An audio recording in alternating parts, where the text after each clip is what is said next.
Hi, this is Misha, and I've got some of my favorite AKs on the table and guns you'll never see again, along with their caliber. This is why no more semi-auto AK74s should be expected in the USA. This is a question I get asked a lot, so I just kind of address it in a video. So just to have some guns around, I've got my good old Arsenal SLR105A1. This is made in Bulgaria and is about as close as you're ever going to get to just a classic AK74. It's also one of the early imports. It was really Arsenal's first 5.45 gun. Over here we have one you're probably a little more familiar with. This is another Arsenal. This is the SLR104 FR, which really the only difference, this one has the folding stock and a scope rail. These are a more recent import, but they're also gone today.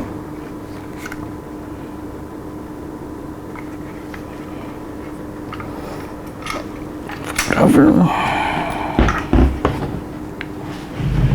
And as any of you know that watch the channel at all a bit, one of my favorite guns of all time, not just AKs or 5.45 AKs, my Russian Izhmash SGL31 folder.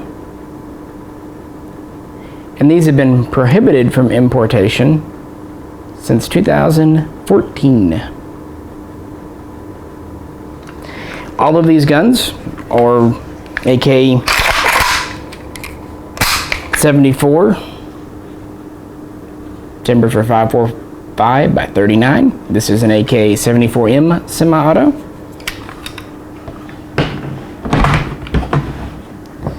This is an AKS74 semi-auto.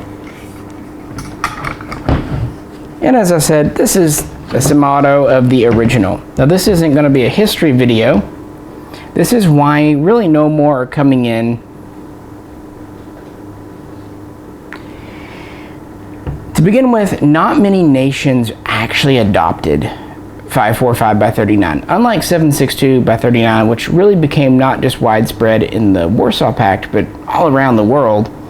5.45, because it came late in the game, and because it was so close to 5.56, really just a copy of it in a lot of ways, combined with the 7.62 39.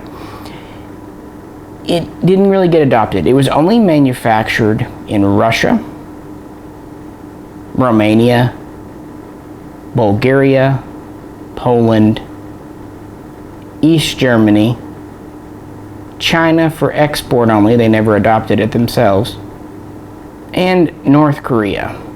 Now other nations used it, such as Ukraine, but never really manufactured it, although there is the VEPR, a bullpup, you could argue, but I'm not sure how many they made of those. That was really it. It didn't get spread outside the Warsaw Pact, and even didn't get all the way through the Warsaw Pact. For example, Yugoslavia, who I know wasn't officially a member, but Hungary, never really, never adopted it. Czechoslovakia never adopted 5.45, and allied nations like Egypt never adopted 5.45. So my point is, to begin with, the rifles chambered for it were never much manufactured outside of Russia. In fact, true AK-74 patterns really only made in Bulgaria, Russia, and yeah, East Germany. Of those nations, the only ones still using 5.45 today are Russia, Romania, North Korea, and a few kind of satellite places. Others like Bulgaria and Poland switched over to 5.56 as soon as possible. This is because 5.45 was kind of seen as something from the oppressor, something forced upon them, and it had no benefits over 5.56, let's be honest. Their performance in military grade ammo is really about the same. We have a very thin projectile with a lot of powder behind it, very kind of high velocity type thing. So why not, if you're going to be joining NATO or, you know, other allied Western powers adopt their cartridge, and this is why Bulgaria, Poland, and others have done just that.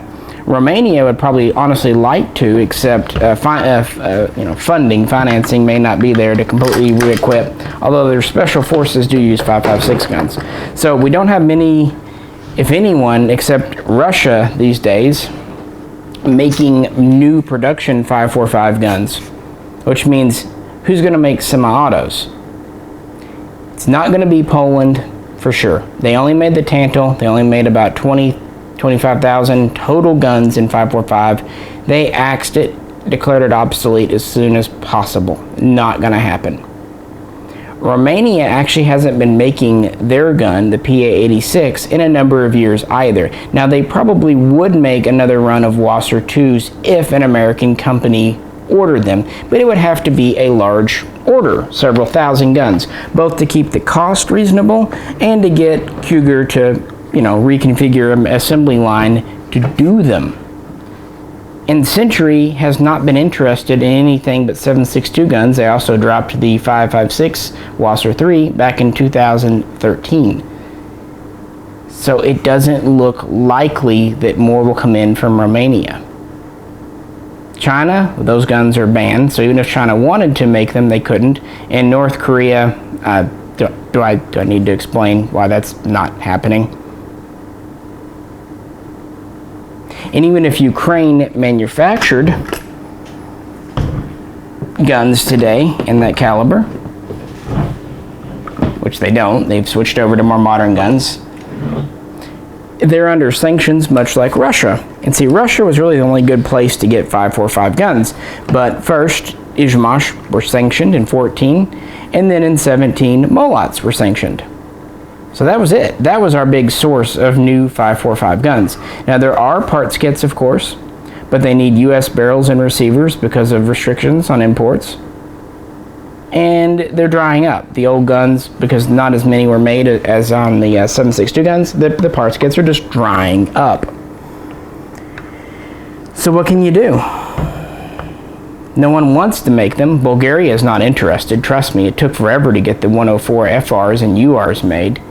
They flat out just don't want to do it. There's a certain stigma against it, and what's the benefit?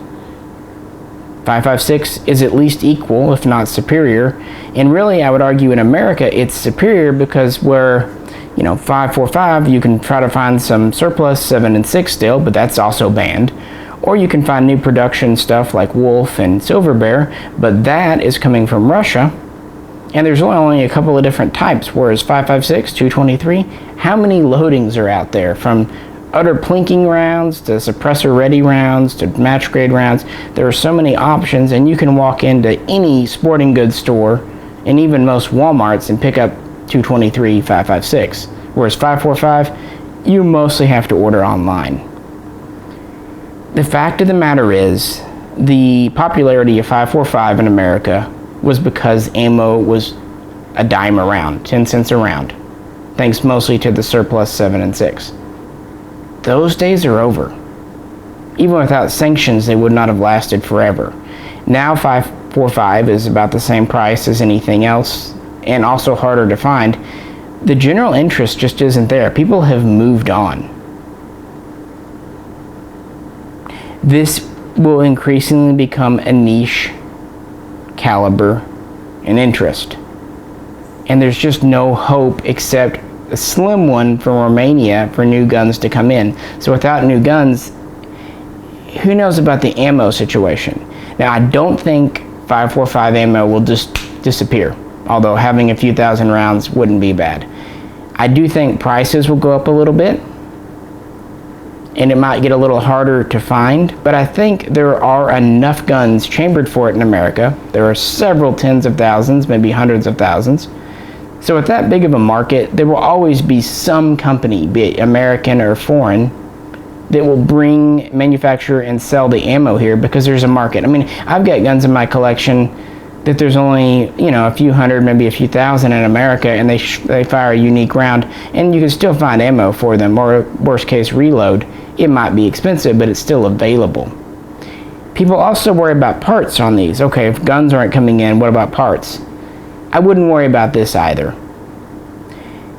It's an AK. They don't break parts. And it takes many of the same trigger group parts, for example, as the standard AKM. And there's just nothing else to worry about. If you want, buy a spare bolt with an extractor and firing pin, and you're good to go. Also, if you shoot corrosive, watch it, clean carefully. But guys, I'm sorry. The SLR 104 isn't coming back. Arsenal's not going to do it. They can barely meet demand for the SAM-7.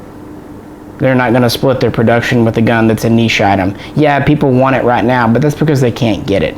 If they came in again, they would quickly be a second choice to the 7.62. That's just the reality. People mostly want things when they can't have them.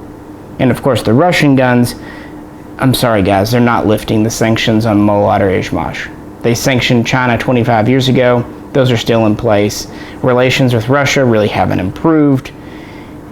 They're not. Even if they lift the sanctions, who's going to import them? I mean, you have to have someone willing to take that risk. An American company, I mean. Fine Group lost big money on both Russian sanctions. So who's going to take that risk? It's just not. The world's moved on. It was a neat cartridge for a while. I'm still going to keep all my 74s. I love them. And I still will buy ammo, and I believe I'll be able to get it. Really what it reminds me of is my early days when I bought my SAR2. You couldn't find surplus ammo, and if you wanted the commercial Wolf stuff, you basically had to buy it as it came in, because they only imported it a couple of times a year, so you bought a case or two and made it last until the next import batch. And the price was about the same as Wolf 223. And I think we're going to kind of return to that. And I'm okay. That's enough for being fun. Well, if you have your own opinion, I'd love to hear it below. This is just my opinion, my thoughts. To be fair, I have been an AK74 type owner for 15 plus years, and I've been in the gun business for over 10 years. So this is my experience in just watching the market, but if you have a different opinion, I respect that, and I'd like to hear it and discuss it. Happy to do that. If you liked the video, please click like, and if you'd like to help support us, please check out our Patreon page. This is Misha, and we'll catch you next time.